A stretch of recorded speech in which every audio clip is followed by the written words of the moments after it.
Welcome to the Codecast podcast. Real-world insights for your daily medical coding and billing processes. And now, here's your host, Terry Fletcher. Hello, everyone. Welcome to the Codecast podcast today. My name is Terry Fletcher. So welcome to April. I can't believe we're already through the first quarter of 2024. Boy, did that go by fast. I hope some of you were able to take advantage of maybe some time for spring break. I hope you had a good Easter if you celebrate, and I hope you're looking forward to some good weather coming up. I mentioned a couple of times that I went to Napa last weekend with my family, or actually the weekend before, and we just had such a good time. Weather was in the low 70s, sunny. It was just so nice to be away for 3 days.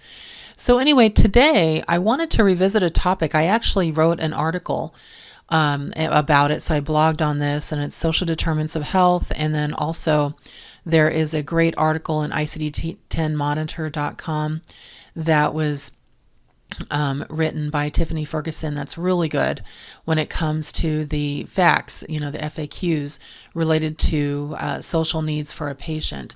And also CMS has a new FAQ sheet as well.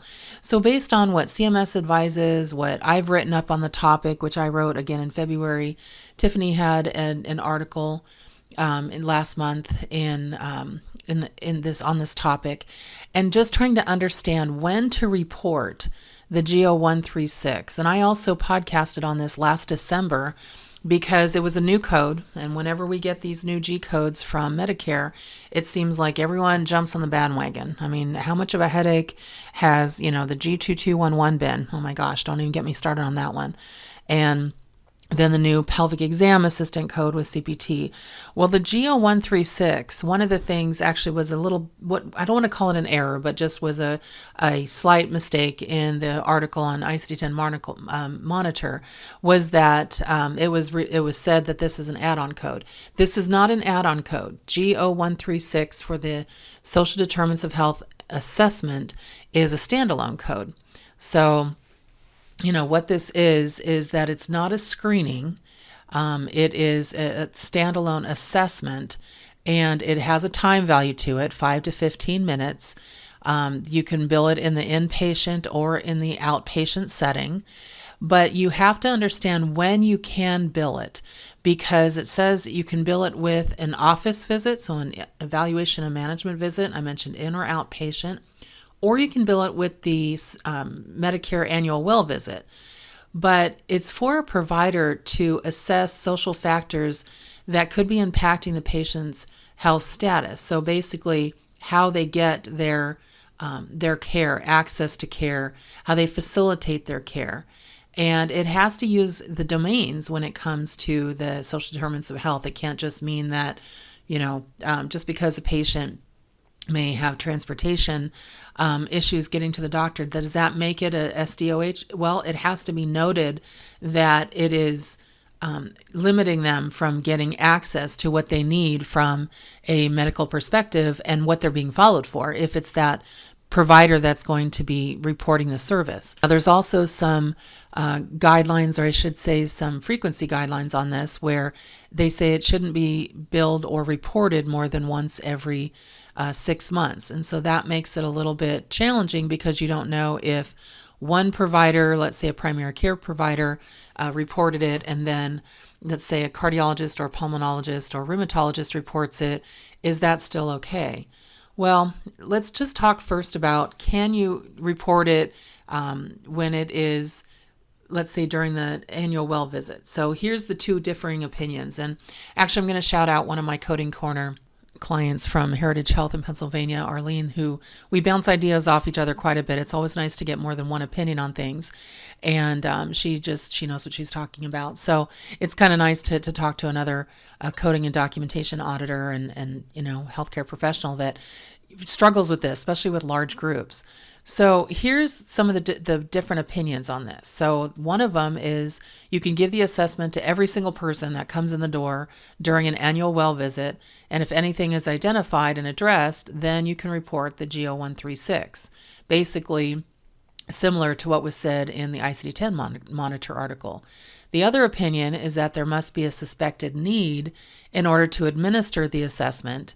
The record must show the assessment was conducted because the practitioner believed unmet needs were interfering with treatment. In this case, you should not be administering it to every Medicare patient, only the ones where the MD suspects, or the DO, suspects that there's an unmet need, again, that's interfering with treatment or access to care. And if that need is identified at that point of care, so at that particular date of service for that encounter, then you can report the G0136. And that's also a clarification that the CMS FAQ sheet, number 3 on page 5, is in line with that position. But let me just clarify a step further, because some people say, well, which one is it? Well, remember, the annual well visit was updated for 2024, and you can find it. Just Google it, and it'll say annual well visit or IPPE, and it'll give you the information.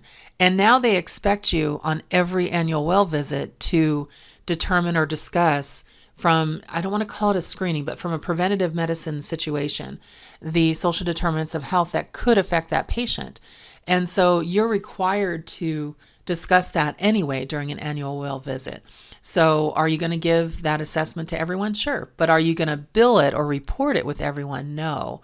If anything's identified and addressed that it's a problem during that annual well visit, the patient won't have an out-of-pocket, they waive their deductible or copay, whatever, then you can report it. But it shouldn't be reported on everyone, but it should be something that is done on everyone, just in case.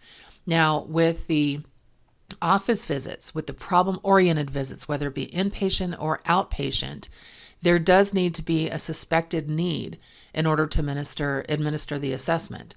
And that's why they're also allowing it every 6 months, because now you have to determine, has this been fixed? Have you provided the community services so the patient can have access? Remember, you can't just say, yes, they have a problem affording their medication, or they're homeless so they don't have access to their physician on a regular basis, or they don't have transportation to get to the doctor, plus they don't have internet access for telehealth options, and then just leave it there. You're now responsible to get this $20 to provide the services that address those social determinant of health concerns.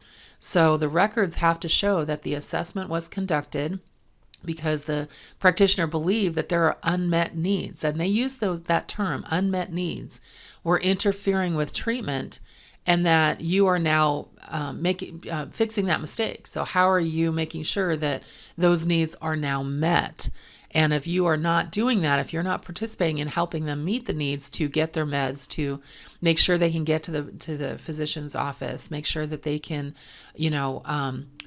have food or housing or whatever they need to make sure that medical care is not affected for what you're treating them for, then you can't bill this service. So not only do you have to identify the social determinants of health if you suspect something, and if there is something that isn't being met, you have to be the one to meet those needs. And so that's a really big deal, because I think a lot of people are like, oh, I can bill it because I asked a question. No, think about the same thing with, and I try to relate it to something that's similar, what we've had for a long time. Think about the smoking cessation codes, the 99406 and 407. You can't bill that by just telling the patient, hey, you should quit smoking. You have to get their agreement that they are going to quit smoking, and how you are going to facilitate that, how you're going to follow up with them, how you're going to hold them accountable, and how that is going to affect what you're doing for treatment. And so I had a payer that said, and just kind of taking a left turn here a little bit, it said, well, you can't bill that if you are an orthopedic surgeon. I'm like, what are you talking about? If you're a spine surgeon and you've got a smoker, you've got a huge problem that can affect spine surgery, recovery, etc. And if you can get the patient to quit, and you're talking about cessation, you do the whole, forms and everything you have to do as far as the question, you spend that 3 to 10 minutes, and you follow up with that patient, and you talk about the dangers of them not quitting because of how it would affect their recovery if they have spine surgery, then of course you can bill it. And we won that argument. But coming back here to the social determinants of health, that identifying is just half of it. So the reason that you can give the assessment And there's tools on the CMS website. Just put in SDoH tool and then it'll pull it up. What they recommend that you use, it's not mandated, but you have to use a tool. You have to use something that shows that you're going through all the steps. But with the annual well visit, because there is an inclusion in the new updated information of SDoH concepts and issues in preventative care and in that risk factor reduction, if you will, why you're trying to avoid things. It's something that you're going to ask anyway. So to avoid double dipping, did you identify and address anything? Did you fix it? And so that's when you can report it under the annual well visit. As far as the office visit, same concept, but the patient will have an out-of-pocket. And that's why also you're going to have somebody policing or monitoring the every 6 months if it's necessary for them to have it again. So I just wanted to revisit this topic because I think last time in December and also on my blog, I talked about what it was, the frequency, how to bill it, but I didn't talk about the details of when to bill it, and when is really the important aspect of this. So hopefully you find that helpful before you kind of go off on a tangent and bill something that maybe your physician, based on the documentation, did not address it in the entirety of what the code stands for and in the spirit of the code. The Codecast podcast is also brought to you today by Covered California. Go to coveredcalifornia.com, look at HealthNet Silver 70 for options on getting yourself covered for health insurance. Again, coveredcalifornia.com, and also coveredcalifornia.org and coveredcalifornia.gov. They've kind of covered all of the websites to be able to assess that. Okay, so everyone, I hope everyone has a good start to your month. I'm really glad we weren't on April Fool's Day to start this April, so we're April 2nd, but I will get back to you next week. We're going to have some brand new topics, and I'm pretty excited about that. I've had to revisit some topics only because a lot of clarifications when we get new codes.